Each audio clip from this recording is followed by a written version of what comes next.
दोस्तों, किस तरह से मोदी सरकार हमारी आंखों में धूल झोंक कर इस देश को चलाती हुई नजर आ रही है, आपको इस वीडियो में पता चलेगा। और साथ ही साथ इसके चलते ना सुप्रीम कोर्ट का इस्तेमाल किया जा रहा है। नरेंद्र मोदी की सरकार 3 क्रिमिनल लॉ बिल जो है लोकसभा में हाल ही में पास कराई। अमित शाह ने इन 3 कानूनों पर कहा कि तीनों कानून न्याय, पारदर्शिता और निष्पक्षता पर आधारित हैं। हमारे जैसे स्वतंत्र पत्रकारों को अब बहुत सोच विचार कर सवाल पूछना पड़ेगा, वरना सलाखों के पीछे जाओ।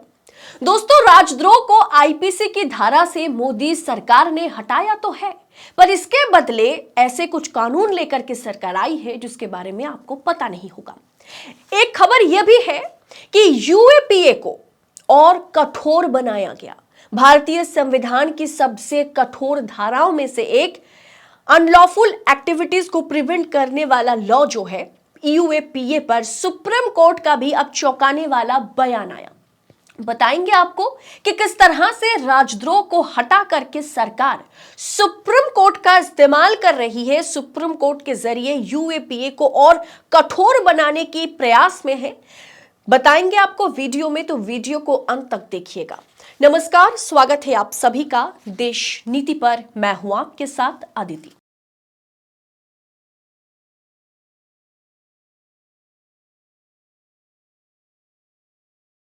दोस्तों, फिर एक बार देश में यूएपीए इस विवादित एक्ट पर बहस शुरू हो गई है।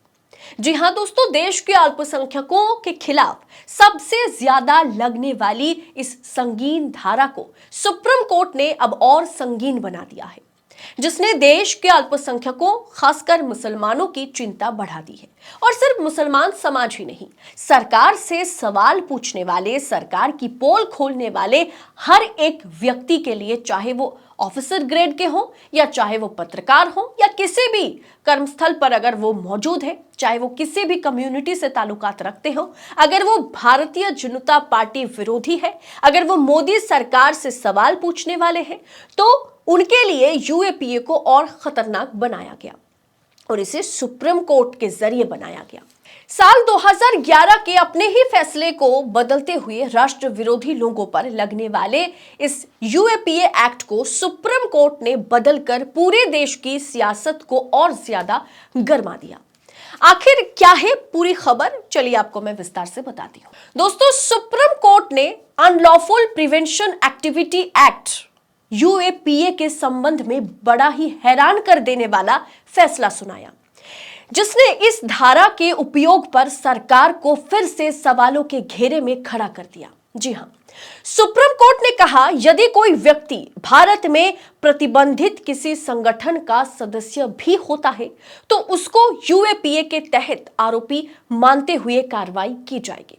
Justice M R Shah, justice Ravi Kumar और जस्टिस करोल की 3 सदस्यीय पीठ ने यह फैसला सुनाया, जहां सॉलिसिटर जनरल तुषार मेहता ने इस फैसले का स्वागत किया। जाहिर सी बात है दोस्तों, यूएपीए क्या है? यह एक भारतीय कानून है जिसका उद्देश्य, यानी जो मकसद है, वो भारत में अनलॉफुल एक्टिविटीज के संगठनों को रोकना नहीं है, अनलॉफुल एक्टिविटीज को रोकना है। अगर ऐसे कोई संगठन है जिन पर शायद वो बैन लगाया गया हो, उसके अगर कोई मेंबर भी पाए जाते हैं, भले ही उस व्यक्ति ने कोई अनलॉफुल एक्टिविटी किया है या नहीं किया है, उस व्यक्ति पर भी यूएपीए लग जाएगा। दोस्तों, अगर किसी भी व्यक्ति पर यूएपीए लगता है ना, तो किसी में हिम्मत नहीं, किसी में दम नहीं, कोई बेल नहीं और कोई भी नेता मंत्री उन्हें बाहर नहीं कर सकता।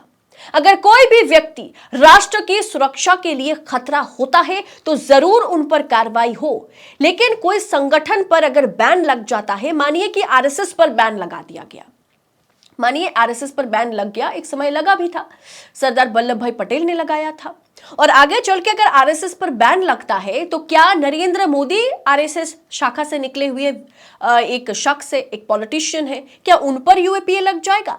क्या अमित शाह पर यूएपीए लग जाएगा? क्या नितिन गडकरी पर यूएपीए लग जाएगा?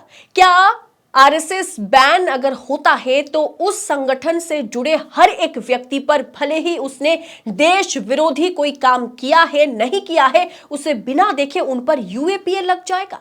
सुप्रीम कोर्ट ने यह फैसला क्यों सुनाया, कैसे सुनाया, ये ऊपर वाला ही जाने, और शायद सरकार जानते होंगे। दोस्तों, आपको बता दें कि इस फैसले के साथ ही तीनों जजों ने सुप्रीम कोर्ट के 2011 में जो उस समय जस्टिस ने एक फैसला सुनाया था ज्ञान सुधा मिश्रा के, उस फैसले को बदल दिया। उस फैसले को जहां कहा गया था कि महज किसी प्रतिबंधित संगठन की सदस्यता प्राप्त किसी व्यक्ति को तब तक अपराधी नहीं बनाती जब तक वो हिंसा का सहारा ना लेता हो, ये लोगों को हिंसा के लिए उकसाता हो या हिंसा के लिए मतलब एक तरह से उकसा कर सार्वजनिक क्षति ना किसी को पहुंचाई हो, तब तक हम उन पर यूएपीए नहीं लगा सकते। लेकिन सुप्रीम कोर्ट का अपना ही फैसला पलटना देश के लिए चिंता का विषय है, और यह भी दिखाता है कि किस तरह से शायद सर्वोच्च न्यायालय जो है वो कहीं ना कहीं दबाव में काम करता हुआ नजर आ रहा है। दोस्तों, ऐसा मैं इसलिए कह रही हूं क्योंकि हमारे देश के मोदी सरकार इस एक्ट का कितने अच्छे से इस्तेमाल करती है वो आप जानते होंगे।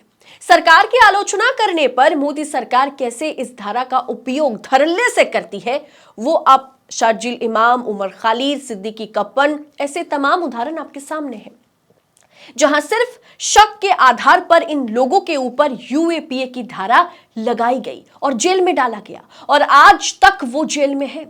दोस्तों, पिछले दिनों अमेरिका ने भी भारत में हो रहे ह्यूमन राइट्स वायलेशन के चलते मोदी सरकार को नसीहत दी थी। इसके साथ ही दोस्तों, यूनाइटेड नेशन के ह्यूमन राइट्स वॉच संगठन ने भी भारत सरकार पर एक्टिविस्ट जो ग्रुप है और पत्रकारों की आवाज दबाने के लिए और मानवाधिकार उल्लंघन का आरोप लगाया था भारत सरकार पर।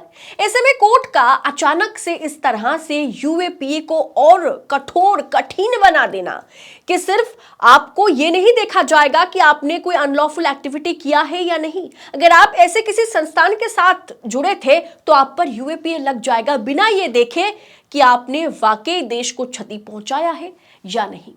ये किस तरह से मुंह बंद करने की कोशिश हो रही है अल्पसंख्यक समुदाय के लिए, ये अच्छी खबर नहीं है और ना ही हमारे जैसे स्वतंत्र पत्रकारों के लिए है। बहरहाल दोस्तों, आप कोर्ट के इस फैसले पर क्या सोच रखते हैं, इसे किस तरह से देखते हैं? क्या आपको लगता है कोर्ट पर भी दबाव बनाने की कोशिश हो रही है? अगर आपको भी ऐसा लगता है तो इस वीडियो को आगे फॉरवर्ड करें, दबा करके शेयर करें, देशनीति चैनल को सब्सक्राइब करें, ताकि हम यूं ही आप तक सच्ची खबरें इस तरह से आप तक पहुंचा सके। इसके लिए हमें आपकी सहयोगिता की, आपके सपोर्ट की सबसे ज्यादा जरूरत है। बहुत बहुत शुक्रिया दोस्तों। जय हिंद, जय भारत।